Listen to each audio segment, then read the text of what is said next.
The night before our Thanksgiving vacation, I'd successfully upgraded our 2 tickets to first class using a mix of frequent flyer miles and cash. That same night, my fiancé Ethan Brooks reassigned my seat to a female colleague of his. He said Layla Martin suffered from terrible airsickness and would get sick the whole flight in economy. I should be the bigger person, he said. I stared at my new seat assignment, a middle seat right by the restroom, and promptly cancelled the hotel, our pre-wedding destination photo shoot, and the engagement dinner gala. 7 years together, and he hadn't even saved me a decent seat. I saw no reason to save him any decency in return. The day before Thanksgiving, I dragged my suitcase to the airport, ready to fly to Maui with Ethan for our wedding photos. I'd cancelled 3 client meetings and pulled 2 all-nighters wrapping up a project proposal just to carve out this week-long break. Mom had put together the hostess gifts a whole week early: premium wild honey, an artisanal herbal tea sampler, cashmere scarves for Ethan's parents, and 2 bottles of aged small-batch bourbon my dad had packed himself. It's the first time both families are traveling together for the engagement, she'd said. We can't let them think we don't take this seriously. I slipped the first-class boarding passes into my bag. I'd paid for the upgrades myself, figuring Ethan had been working so much overtime lately, the 3-hour flight would be easier if he could sleep comfortably. But when I reached the check-in counter, the agent handed me a new boarding pass. Ms. Bennett, she said politely, your seat has been changed to economy class, seat 42B. I thought I'd misheard her. I booked first class. The agent pulled up the system and looked at me, still courteous. The first-class seat is still there, but the passenger has been changed to Ms. Layla Martin. I looked up. Ethan was standing a short distance away, and next to him was Layla. She wore a white knit dress, the noise-canceling headphones I'd bought Ethan around her neck, and my first-class amenity kit in her hand. When she saw me, she gave a soft, sweet smile. Hey, Claire. I'm so sorry about this. I've gotten airsick since I was a kid. I'd be miserable back in economy. Eth said you're tough, you'd be fine no matter where you sit. Eth. That nickname sent a cold twist through my stomach. Ethan grabbed my suitcase and walked over, frowning. Clara, don't make a scene at the airport. Layla's coming to shoot our wedding B-roll. If she's out of sorts, who's gonna make sure the footage turns out good? Me? I stared at him. I guess I am. Considering your B-roll's basically turning into an office romance show, who else is gonna take responsibility? Ethan's face darkened. Can you stop being so bitter? Layla really does get airsick. Why don't you give her your seat, then? He laughed like I'd told a joke. I'm the groom. I have meetings the second we land, with the photography team, the hotel manager, all the vendors. If I don't rest up in first class, everything falls apart. I glanced down at my boarding pass. Seat 42B. Back in the last few rows, a middle seat, right next to the bathroom. Ethan and I had been together 7 years. 7 years of building him up, from an entry-level salary to project director. I'd bought his first proper suit. I'd pulled an all-nighter building his presentation deck for his first team business trip. I'd driven him to the ER at 3 a.m. when his stomach ulcer flared up. I'd taken time off work to sit with his dad through hospital visits when he broke his leg, handling all the check-ins and bills. And now, he'd given the first-class seat I'd paid for to another woman. And expected me to thank her for coming to shoot our B-roll. I wanted to slap my past self. I should have saved my eyesight for someone worth it, not wasted it on total dead weight. Ethan, I said calmly, when you changed my seat, did you even bother to ask me first? It was last minute. There wasn't time. Your phone dead? Clara, are you really gonna pick a fight over this? Layla tugged lightly at his sleeve. Maybe I should just go back to economy. She said the words, but her fingers were clamped tight around the first-class boarding pass, no intention of letting go. I gave her a once-over. Save the act. If you really want to switch, Hand me the boarding pass first. Layla's eyes immediately welled up. I just didn't want to ruin your trip. You didn't want to ruin it, so you stole my seat? You walk all over everyone and still play the victim? Real classic move. Ethan's voice dropped sharply. Clara. Layla's just being nice.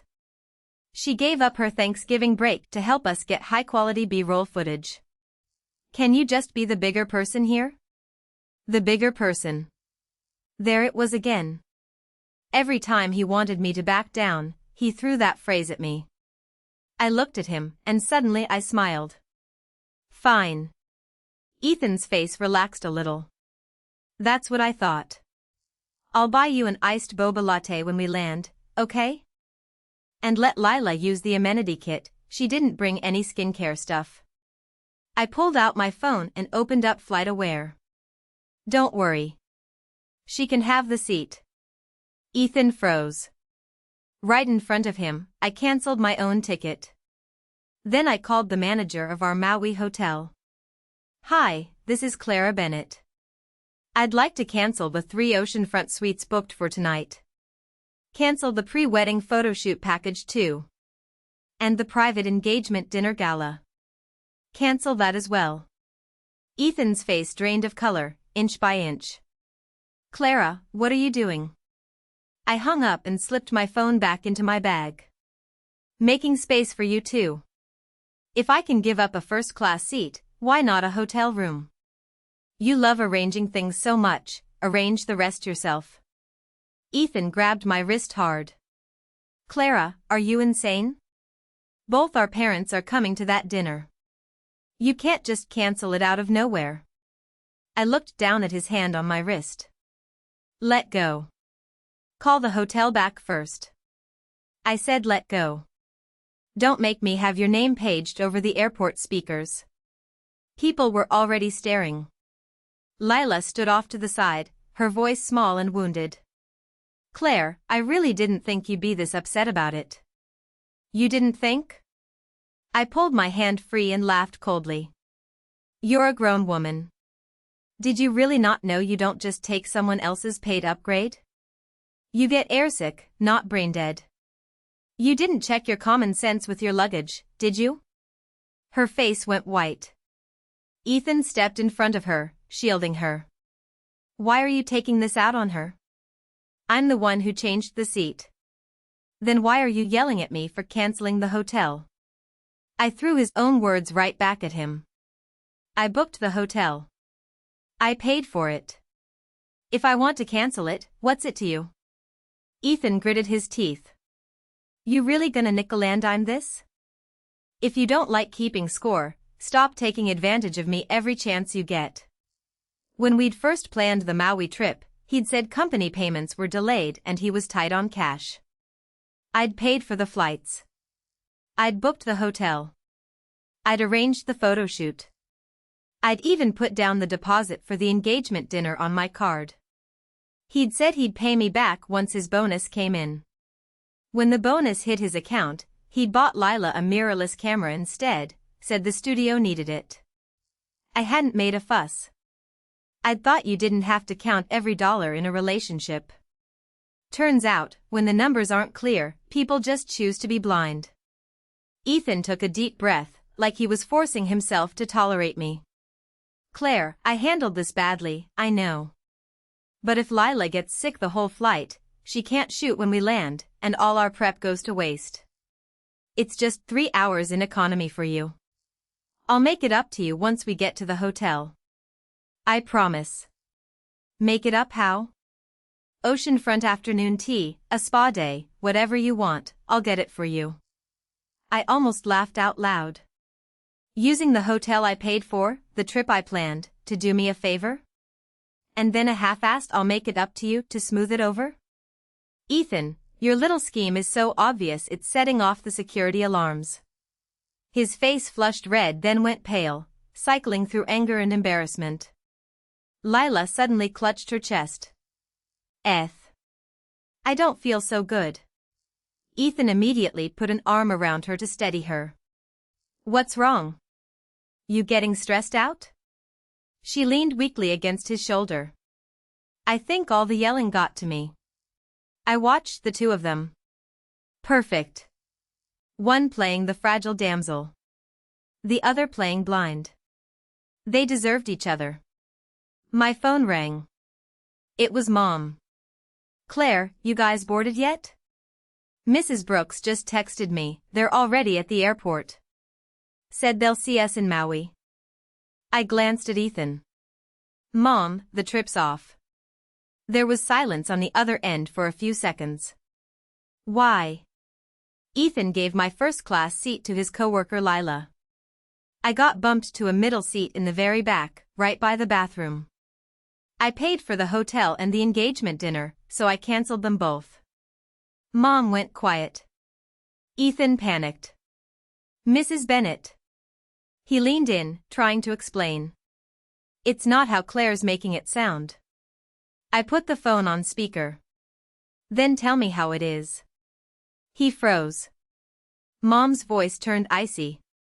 Ethan Brooks, who did you put in my daughter's seat? Mrs. Bennett, Layla's a coworker. She gets really airsick. If she's that sick, she can sit on your lap. But you put my daughter next to the bathroom? What kind of sense does that make? Ethan's face twisted with humiliation. The terminal was crowded, and Mom hadn't lowered her voice. Tears spilled down Layla's cheeks. Mrs. Bennett, don't be mad at Eth. It's my fault for being sickly. Mom shot right back. If you're that sickly, don't travel. Everyone's got plans for Thanksgiving. Nobody owes you their seat. I almost clapped right there. That's my mom for you, always says exactly what I'm thinking, no filter whatsoever. Ethan's voice was tight with suppressed anger. Mrs. Bennett, that's out of line. Mom laughed coldly. My daughter paid for that upgrade, and you used it to do a favor for someone else. I'm out of line? Ethan, have you got any shame at all? Before she hung up, Mom said only one thing. Claire, come home. The engagement can wait. Knowing what kind of person he is? That's worth more than any wedding. I grabbed my suitcase and turned to leave. Ethan finally looked scared. Clara, if you walk out right now, what happens to our engagement? I stopped. Turned to look at him. Good question. I've been wondering the same thing. You can give my seat to someone else. You can let someone else shoot our wedding photos. So can she test drive my fiancé for the week, too? Ethan's face went completely dark. Clara, don't regret this. I smiled. Relax. I've got one good quality. Once I take the trash out, I never dig it back up. I dragged my suitcase back home. The cab driver glanced at me in the rearview mirror a few times, me in my little white engagement trip dress, holding the hostess gifts. Headed to the airport and coming back already, honey? Yeah, I said. Missed my flight. More like I'd missed the person I was supposed to fly with. Before we even pulled up to my condo building, Ethan had called a dozen times. I didn't answer. Texts poured in, one after another. Go home and cool off first. You're on the hook for any fees from canceling the hotel. My parents are already boarding. How am I supposed to explain this to them? You made Layla cry. She's a mess right now. Clara, don't turn this tiny thing into something we can't fix. A tiny thing. I laughed until my fingers shook. He'd shattered my dignity into pieces, then complained the shards were poking his feet. I got home. Mom was already waiting by the door. When she saw me come back alone with my suitcase, she didn't ask a single question first, just pulled me into a hug. You eaten anything? No. I'll make you some chicken noodle soup. My throat tightened. I almost cried. No. What was there to cry about? I hadn't done anything wrong. The one who should be crying was the guy treating his coworker like a queen. I wheeled my suitcase into the living room, opened my laptop, and started pulling up payment records. Flight confirmations. Upgrade receipts. Hotel deposits. Photoshoot contracts. Engagement dinner prepayments. The remaining balance for the wedding decor. Plus all the money Ethan had transferred from me over the years, always under the excuse of project cash flow. I logged every single one into a spreadsheet. Mom brought over the soup, and when she saw the numbers on the screen, her face grew darker and darker. That much? Yeah. He never paid you back? Some of it. The rest, he said once we're married it'll all be family money, so there's no rush. Mom set her chopsticks down hard on the table. Family money, my ass. He's already leeching off you before you're even married. Imagine what he'd do once you're his wife. I took a sip of soup. It was hot. Hot enough to burn the tears right back in. At 9 that night, Mrs. Brooks called. I answered. Her voice was warm and pleasant. Claire, honey, I heard you didn't get on the plane. It's normal for young couples to have little spats. Your uncle and I are already in Maui. How could you just cancel the hotel like that? Mrs. Brooks, I booked the hotel. I know. She laughed lightly. But this is a family affair for both sides.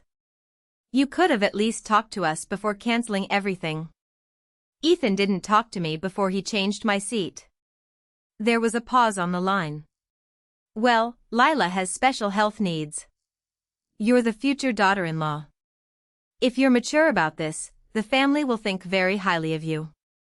I set down my chopsticks. Mrs. Brooks, I'm dating someone, not applying for a tenured government desk job. Being mature doesn't pay the bills, and being well-liked doesn't cover plane tickets. Mrs. Brooks went stiff. Claire, that's a terrible thing to say. I think it's perfectly clear. I paid for the first-class upgrade. I paid for the hotel. I paid for the engagement dinner. Ethan used what's mine to do someone else a favor. And now you all expect me to clean up the mess. Mrs. Brooks, are you marrying a daughter-in-law or a free event planner?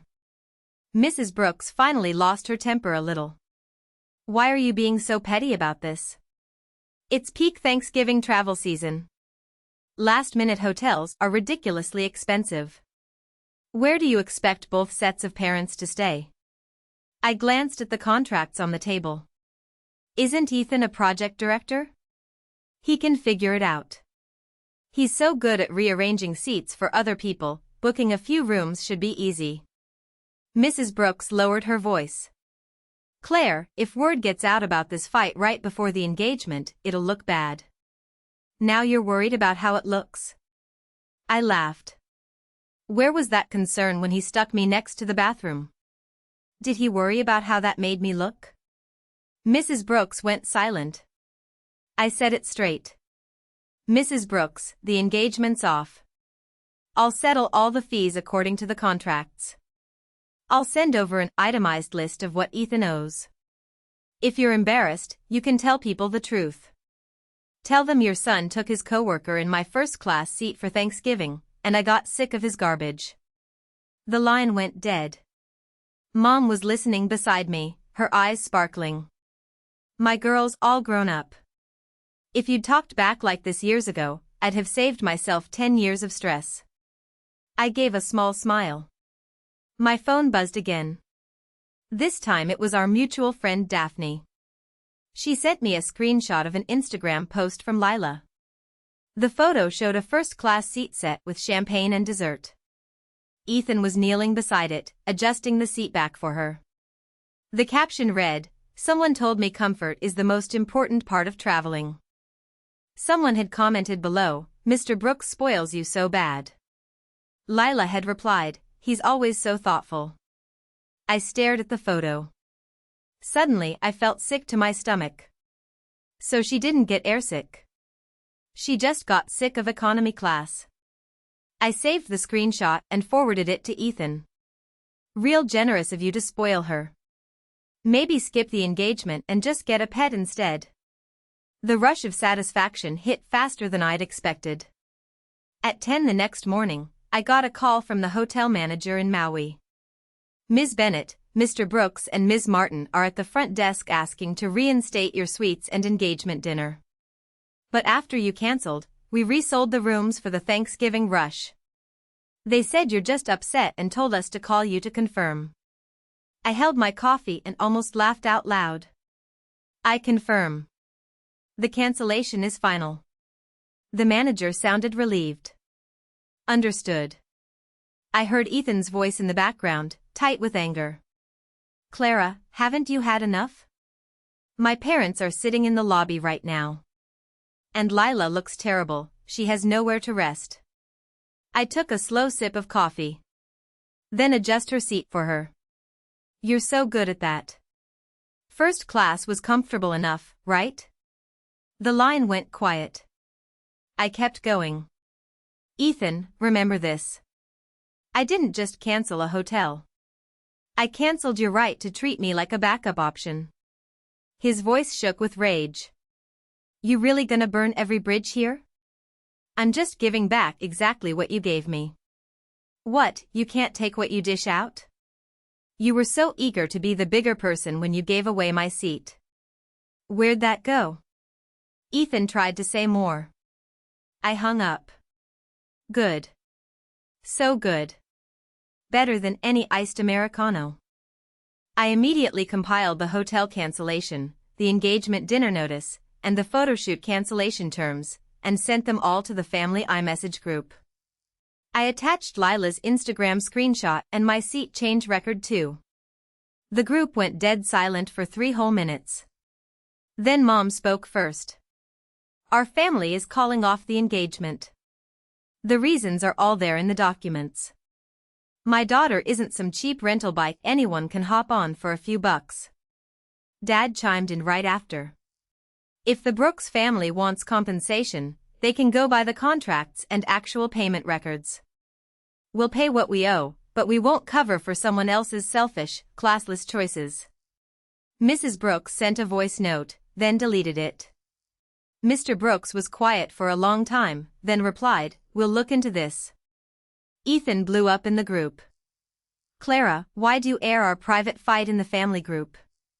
You just don't want anyone to save face, do you? I typed back. When you gave my first-class seat to Layla, did you save me a seat? If you won't save me a seat, why would I save you face? Ethan replied, Layla's just a coworker. I wrote, a coworker who sits in her fiancé's first-class seat, uses her amenity kit, and wears the headphones she bought him. And posts photos online letting everyone think you're spoiling her. Great company perks. You should put that in the job listings. Nobody said anything else in the group. But I knew someone on the other end of the screen was holding back a laugh. A little later, Daphne texted me again. This is so satisfying. Ethan's face is beet red in the hotel lobby. He's furious. Heard hotel prices are 5 times normal right now. He only managed to book 2 regular queen rooms last minute. With both sets of parents plus the whole team, like a dozen people, there's nowhere near enough space. I texted back. Then he can lay down all that bigger person stuff and sleep on it. Daphne sent a string of laughing emojis. That afternoon, Layla finally called me. Her voice was shaking. Clara, I swear I never meant to ruin things between you two. I just get airsick, and Eth felt bad, so he gave me the seat. Feeling better now, are you? How was the first-class dessert? Good. She went silent. I smiled a little. Layla, drop the innocent damsel act. You knew I was his fiancé when you took my seat. You knew people were misreading things when you posted that photo. And you knew saying he's always thoughtful would sting me. You knew all of it. You just thought I'd put up with it. She started crying. I really do like him. But you two have been together 7 years. I never dared say anything. That almost made me laugh. So you like him, so you take my seat, wear my headphones, stay in my hotel, and shoot my wedding b-roll? Real efficient of you. Can't even be bothered to build your own relationship, you just want to leech off someone else's. Layla choked up.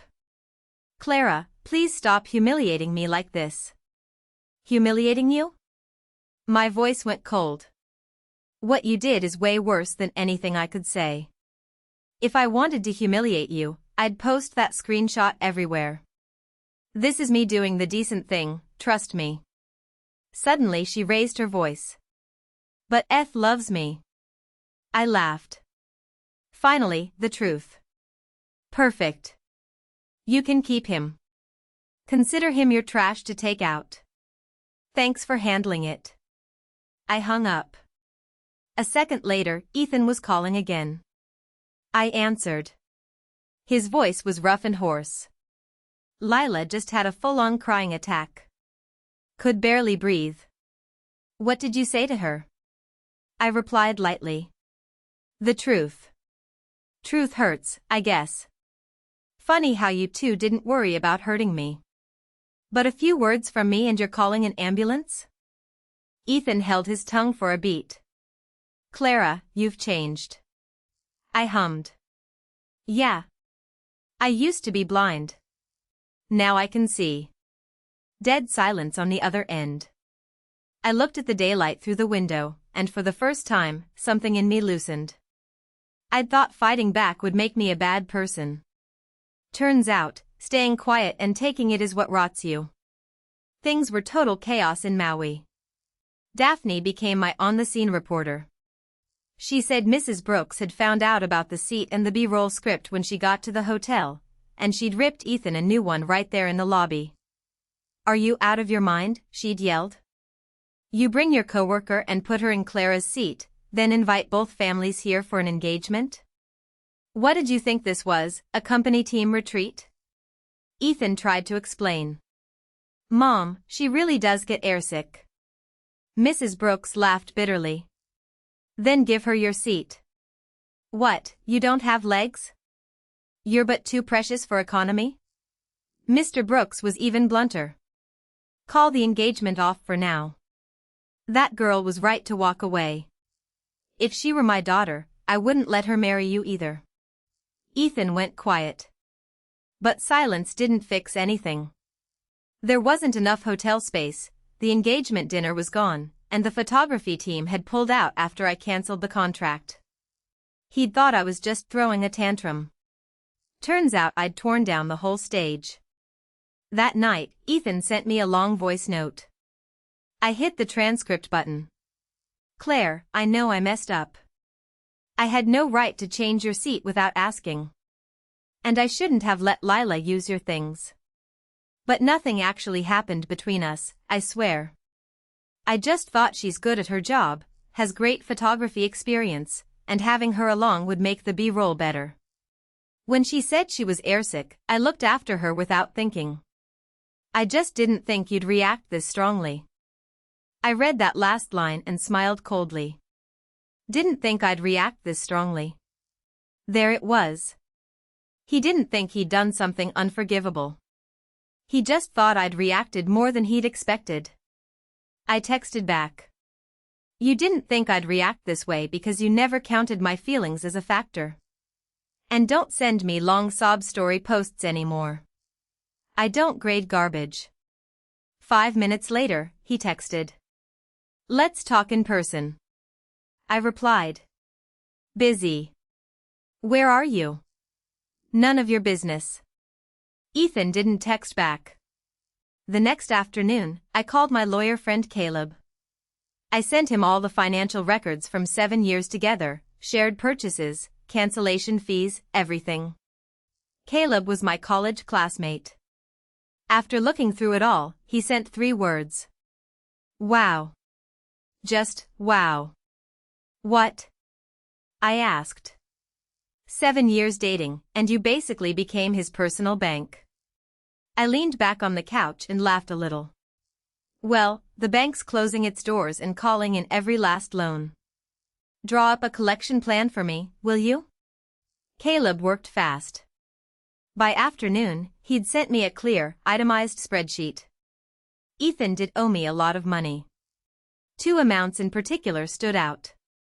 One was a $10,000 startup loan I'd given him when he first launched his studio. The transfer note clearly said loan. The other was $12,000 I'd fronted him for equipment. In our texts, he'd explicitly said he'd pay me back when his bonus came in. He'd gotten the bonus and never paid me back. Said he was saving it for the wedding, for us to use together. Back then, I'd thought that made sense. Now I realized I'd just been love-drunk, stupid and blind. And I'd kept refilling the glass on my own. I sent Ethan the draft of the formal demand letter. Less than a minute later, he called. "Clara, what is this? Can't read? Maybe get yourself a tutor. You're really coming after me for money between us? Paying back what you owe. Did they not teach you that in school?" He huffed. "When the studio was tight on cash, you said there was no rush to pay me back." I said no rush. I didn't say never. "Clara, do you really have to turn our relationship into a list of debts? You turned it into a resource exchange first." I said it slow and clear. "I'm just following your logic and taking back what's mine." He was quiet for a long time. "Did you plan this breakup all along?" "Ethan." I was tired. Grown-ups don't blame premeditation every time they get caught messing up. "You cheated, emotionally, at the very least, you gave away my seat to do someone a favor, and you tried to make me the bad guy for canceling the engagement. Now that I'm asking for my money back, I'm the one with a plan? You should be on a Bravo reality drama. You'd be great at it." I'd never miss an episode. He had nothing to say back. After he hung up, I sent the formal demand letter officially. Around the same time, the wedding planner reached out. "Ms. Bennett, Mr. Brooks is asking to reinstate the wedding booking. He says he'll cover the fees later." I said, "It can't be reinstated. Also, please make a note on the account. From now on, only contact me about this booking." The rep hesitated. "Mr. Brooks says he's your fiancé." I laughed. "He used to be. Now he's just a leftover problem from a past life." Things really blew up when Layla posted a long sob story on Instagram. She wrote, "Sometimes kindness gets misunderstood. Being looked after for health reasons becomes some kind of sin in other people's eyes. I never wanted to get caught up in anyone's relationship, or be anyone's target." Below the caption was a selfie of her in first class, eyes red-rimmed. Funny thing. She hadn't blocked me. Also funny. I saw it. I'd planned to ignore it. But someone commented on the post. "Some girlfriends are so controlling. So what if she let a coworker have her seat for airsickness? It's not like first class is a throne. Is a guy being nice to a girl really that bad?" I stared at that line, "It's not like first class is a throne," and held my tongue for 3 seconds. I couldn't hold it. I made my own post. 9 photos, grid format. First, my upgrade payment receipt. Second, the system seat change record. Third, the screenshot of Layla in my seat. Fourth, the photo of her wearing Ethan's headphones. Fifth, her comment about him always being thoughtful. Sixth, the engagement dinner cancellation notice. Seventh, the photoshoot contract, payer listed as Clara Bennett. Eighth, the hotel booking, paid by Clara Bennett. Ninth, the formal demand letter. The caption read, "Friendly reminder, airsickness has medication. Being selfish and classless? See a doctor." My first class seat isn't a throne, but it's not a public restroom for anyone who's in a pinch either. Less than 10 minutes after I posted, my feed blew up. Daphne was the first to like it. "Chef's kiss." Caleb commented, "Solid evidence chain. Recommend the other party stay quiet." Mom commented, "You went too easy on her." Dad just left a thumbs up. Layla deleted her post right away. Too late. The screenshots were already everywhere. People at Ethan's studio started talking. He called me, his voice tired but tight with anger. Clara, did you really have to drag this into work? Your coworker posted her sob story. Why didn't she think about work then? She didn't name anyone. Neither did I. But you posted proof. Yep. I smiled. Otherwise people might think I'm making baseless claims. Ethan, don't be scared of the evidence. If you did it, owning up isn't that hard. His voice softened. I'll have Layla apologize. Don't bother. I don't need her apology. I need her to pay her share of the first-class seat. Tell her to Venmo me. Ethan sounded confused, like he hadn't processed it. What? She used a service I paid for. The upgrade fee, the lounge access, the food, the amenity kit, she used all of it. Either you pay, or she pays. I'm being fair. The line went dead quiet. After a long time, he spoke.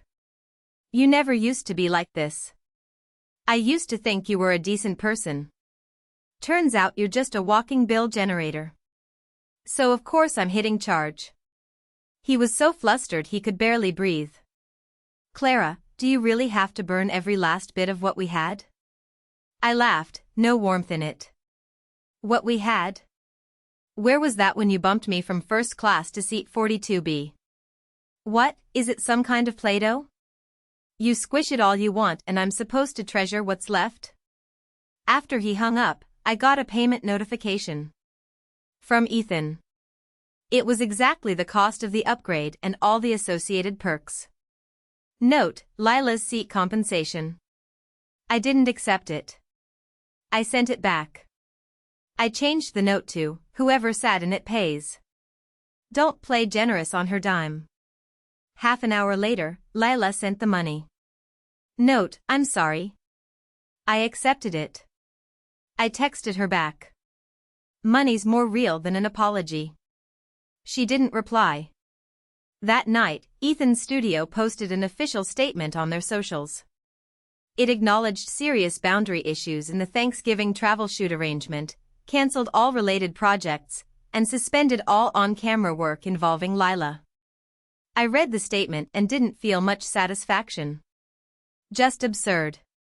He knew how to handle problems properly. He just never bothered to put in the work when the problem was me. The day Ethan got back into town, he texted me. I'm downstairs from your place. I just want to see you. I didn't reply. He texted again. I brought all your stuff. And the ring. I stared at that word ring for a long time. The ring. 3 months prior, we'd gone to pick out the engagement ring together. I'd fallen for a simple pear-shaped diamond ring. It wasn't the most expensive, but it fit perfectly. Ethan had held my hand and said, "Someday, I'll give you everything you want." The sales associate had smiled and said what a lovely couple we were. Now I realized the biggest delusion people have is mistaking a pretty line in the moment for a lifetime warranty. When I went downstairs, Ethan was standing by his car. He'd lost weight. His shirt was wrinkled, he hadn't shaved properly. When he saw me, his eyes lit up for a second, then dimmed again. Claire. Use my full name. He swallowed hard. Clara. Where's my stuff? He pulled a few boxes out of the trunk. Inside were my dresses, my ID, skincare products, and the ring I'd never gotten to wear at the engagement dinner. The ring box was open. The diamond glinted bright in the sun. Ethan held the box, his voice rough. I know it's too late to say this. But I never meant to hurt you. Then you've got a real talent for it. Hurting me this well without even trying. His face went white. I deserve every word you say. Don't. I held up a hand to stop him. Stop looking like you're walking to your execution. I'm not here to be your executioner. I'm here to get my things, not to feed your guilt trip. Ethan's eyes reddened. I took Layla off the project. From now on, if any female coworker travels for work, I'll give advance notice. Notice to who? He froze. I looked at him. We broke up. Who you travel with, who sits in first class with you, who you watch the ocean with, none of it is my business. Ethan looked like he'd been slapped. He stepped forward quickly. I don't agree to this breakup. I laughed. Ethan, what do you think this is, a company project? Need your approval stamp? I'm telling you. Not asking you. He reached for me. I stepped back. Touch me and I'll call the police. His hand hung in midair. 7 years. We had 7 years. Is 7 years the only line you've got? My voice was flat. 7 years isn't a get-out-of-jail-free card. You can't hold 7 years over my head while you give away my seat to impress someone else. He closed his eyes. I was wrong. I know. So what? Give me another chance. I gave you so many chances. He looked up sharply. I looked at him. First, you said Layla was working late, so I brought you soup to the office. She drank half of it and posted about how someone was looking out for her. Second, you said she was new in town, so I gave up the restaurant private room I'd booked for my mom's birthday to throw her a welcome dinner. Third, you gave my wedding script to her to rewrite, said her taste was more modern. I let all of it go. I thought they were small things, not worth fighting over. But you kept wanting more. Until finally, you took my seat before we even took off. Ethan froze. He probably hadn't thought I'd remembered every single one. How could I not? Every time I said it was fine, it felt like a little pinprick to the chest. Enough pinpricks, and you wake up. Take the ring back. I pushed the box back into his hand. The engagement's off. The ring was never fully given. Legally and logically, it goes back to you. He stared down at the ring, and tears fell. When I bought this, I really did want to marry you. I believe you. I nodded. You wanted to marry me. And you wanted Layla to look up to you, to admire you. You wanted a fiancé to build your life and your business with. And you wanted a coworker sitting next to you to make you feel generous and desirable. Ethan, you don't lack love. You lack a mirror, so you can see how greedy you are. He squeezed the ring box until his knuckles went white. I'll change. I promise. Good luck with that. I picked up my things, turned and headed upstairs. When I reached the building entrance, he called out suddenly. Clara. I turned back. He stood there, his voice shaking badly. If I hadn't changed your seat that day, would we be engaged right now? I looked at him for a long time. If I hadn't changed your seat that day, something else would have come along later. A hotel room, the head table at the wedding, our kids' last names, my parents' retirement. You always would have found the next thing I needed to be mature about, the next seat I needed to give up. So, Ethan. I'm glad it was just a plane ticket. Expensive enough to hurt, and early enough to walk away. For the 2 weeks after the breakup, I was swamped with work. The client project was wrapping up, meetings all day, organizing materials all night. When I had a spare minute, it still hurt. 7 years isn't a piece of clothing. You can't just throw it away and expect no creases left behind. I'd passed that soup and sandwich shop on my way home and remember waiting in line for half an hour to get him ginger chicken soup when his stomach acted up after overtime. I'd see an airport ad and remember his first business trip with me, fumbling to put the luggage tags on my bag. The good memories were like old photographs. They were still there. But the person in them had turned down the wrong path. Daphne was scared I'd take him back, so she came over to eat with me every few days. She'd gnaw on chicken wings and rant. Guys like Ethan? They belong in airport luggage. Overweight, overpriced, and totally annoying. I laughed out loud. Where'd you get such a sharp tongue? Learned from you. I wasn't always like this. You were just cursed with relationship brain back then. She handed me her phone. Look at this. On the screen were recent client reviews for Ethan's studio. After the Thanksgiving statement, a few brands had paused their partnerships. But worse, before Layla quit, she'd leaked internal chat logs to an industry Slack group. In the logs, Ethan had said, "Don't worry about Clara. She'll go along with it in the end. She's used to it." 6 words. That's all it was. She's used to it. It stung worse than the first-class seat screenshot.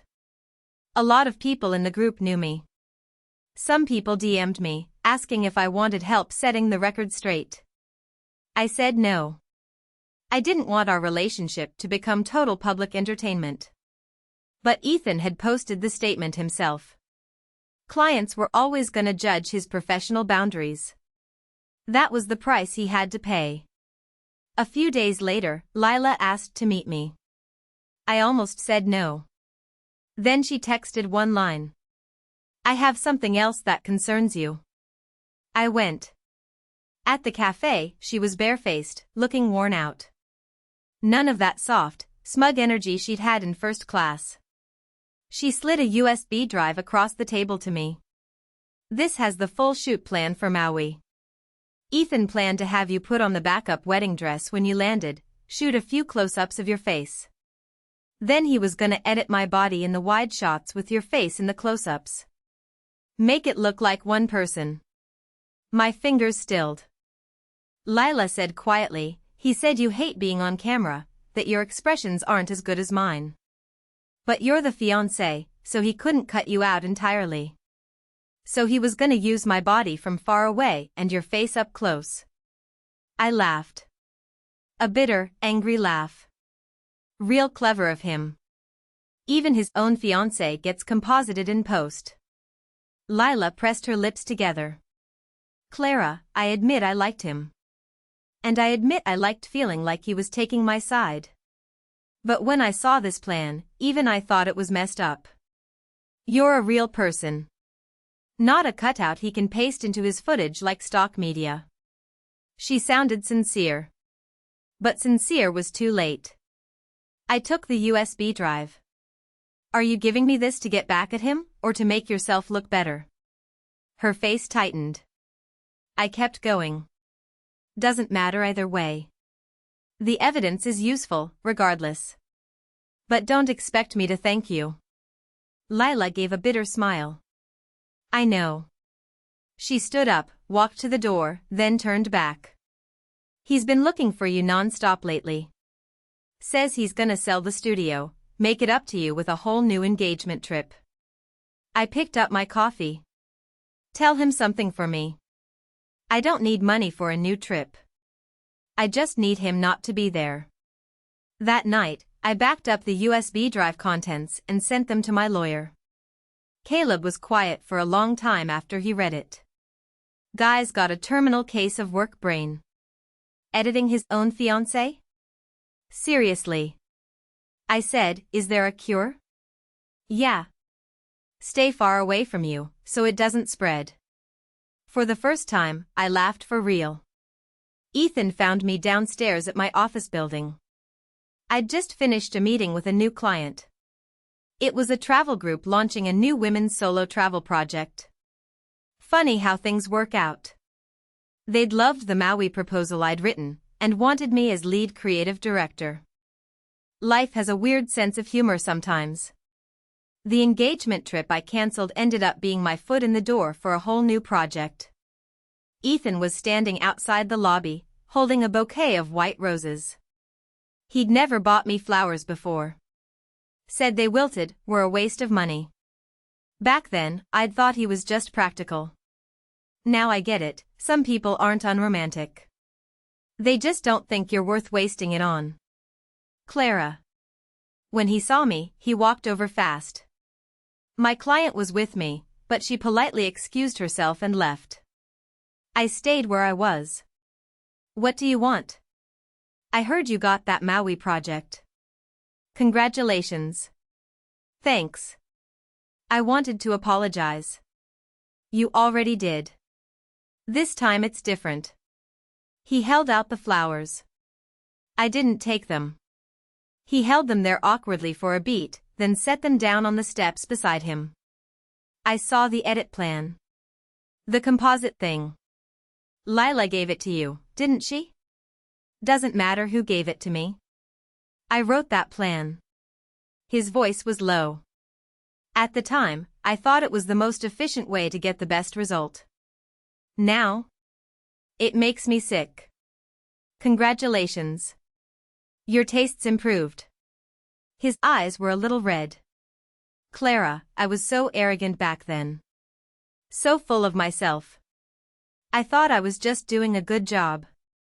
But I was just turning you into a replaceable part in my plans. His voice cracked when he said it. You're not replaceable. I looked at him, and suddenly I didn't feel like yelling anymore. Because he'd finally gotten to the point. But it was way too late. Ethan. You know what I hated most about you? He looked up. You always start talking sense only after everything's already broken. His face paled. I don't deserve to ask you to forgive me. No, you don't. But I want to make it up to you. Make up what? The plane ticket? The hotel? The engagement? Or all those times over 7 years you put me second? He couldn't answer. I said it for him. You can't make any of it up.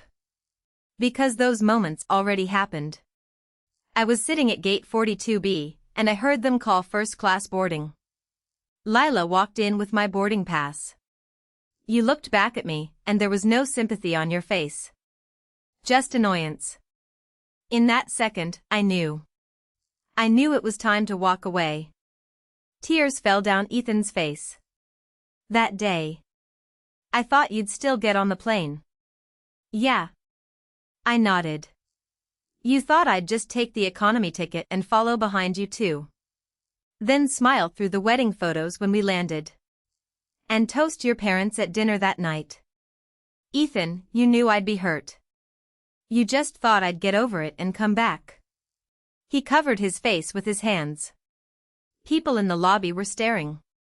I didn't want to stand there and be a spectacle. Don't come looking for me again. He said quickly, I transferred all the money I owe you. And for everything else, the emotional stuff, Stop. I cut him off coldly. Pay back what you owe. That's it. Don't use money to make yourself some tragic hero. He froze. I'm not. You are. Everything you do now, you do hoping I'll see how sorry you are. But your regret is your problem. I'm not here to grade it. I turned to leave. He said suddenly, Clara, I still love you. I stopped. Turned to look at him. Then your love's pretty trashy. Keep it to yourself next time. Don't litter in public. With that, I walked into the elevator. Before the doors closed, I saw Ethan standing there, like all the strength had gone out of him. I didn't soften. Not even a little.